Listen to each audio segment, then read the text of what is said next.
Hi, my name is Pablo. I am designed by Bhita of HS10B using the application Bitmoji to help her explain about her performance task. And today, it will be about sociology, gender inequality. But first of all, I would like to thank Huffington Post and LightFirst.com for the fantastic examples for today's topic. Alright, I will begin by defining what gender inequality is. Gender inequality is the idea and the situation that women and men are not equal. Based on Huffington Post, gender inequality still exists globally despite the substantial national and international measures that have been taken towards gender inequality. Only 4 out of 135 nations have achieved gender equality. This includes Costa Rica, Cuba, Sweden, and Norway.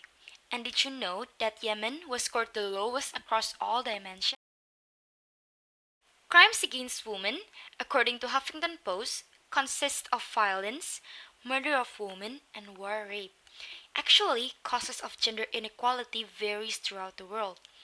Another major disaster of gender inequality would be the sex-selective abortion, as it fuels human trafficking, demographic imbalance, and sexual exploitation. Through the economic viewpoint, gender discrimination is also a major impediment to growth. Let us now continue into the 8 examples of gender inequality summarized by listfirst.com. 1. Forbidden from driving. First of all, did you know that several women are forbidden from driving? In Saudi Arabia, women aren't allowed to drive. Hold on. Let's not think about driving. Riding bikes weren't even allowed. One more fact is that men aren't allowed to drive women unless they are related closely. As an example, siblings, or maybe they're in a relationship. The kingdom is even currently thinking on how to bring 367,000 girls to school on buses that can only be driven by men. The logical question at this point is, if no men are allowed to come in contact with schoolgirls and women aren't allowed to drive, who will be driving the school buses? 2. Clothing requirements. In 2001, a militant group called Laskar-e-Jabar demanded that Muslim women in Kashmir wear burqas, head-to-toe garments that cover their clothes or risk being attacked.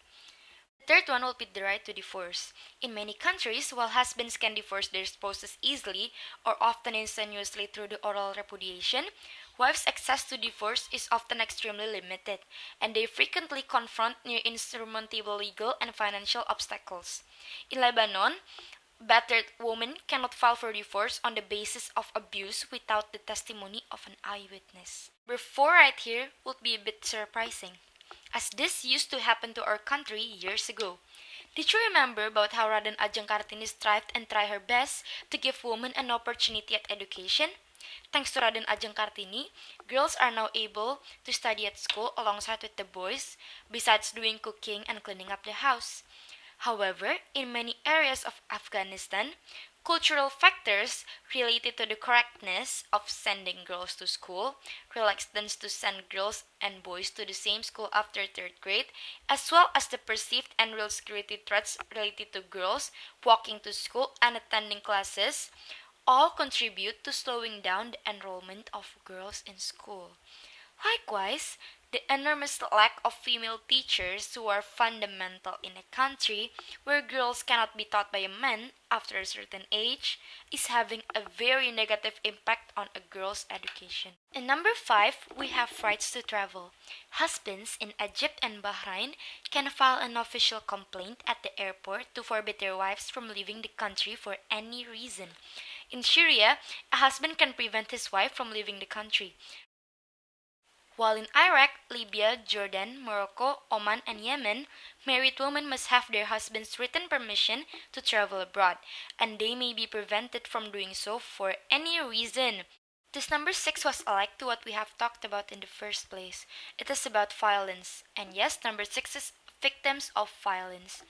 Women's unequal legal rights increase their vulnerability to violence. In many countries in the region, no specific laws or provisions exist to penalize domestic violence. In Bahrain, even though domestic family law is not codified, judges have complete power to deny women custody of their children for the most arbitrary reasons.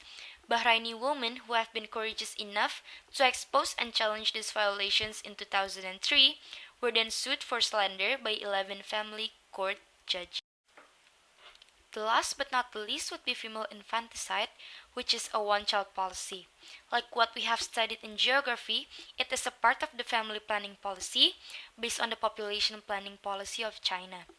It was introduced in the 1979 and began to be formally phased out in 2015. The policy allowed exceptions for many groups, including ethnic minorities. The number of girls born and surviving in India is significantly less compared to what the number of boys. Alright then, this would be the end of my first campaign performance task project, which is for sociology. I hope I did not miss any important notes and I hope my explanation would be pretty clear. Thank you for spending your time to listen about this explanation and I hope to see you again in my next performance task campaign.